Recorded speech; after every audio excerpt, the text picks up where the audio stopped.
Bonus trade mga partners dahil $500 yung starting natin. So may 6 bonus dynamic trades tayo. So 9:30 AM daw.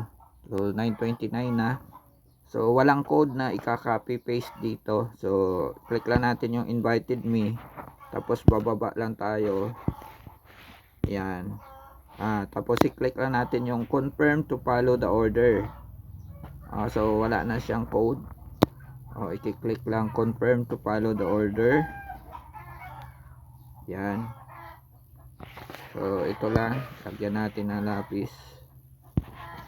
Yan lang yung i-click. Wala nang ipi-paste na code sa dynamic, no, yung bonus trade natin. Okay, so i-click na natin. Confirm to follow the order. Ayan. Click lang, done. Okay. Okay, ayos na. So, ganun lang kabilis mga partners. So, bonus trade yon. Happy earnings.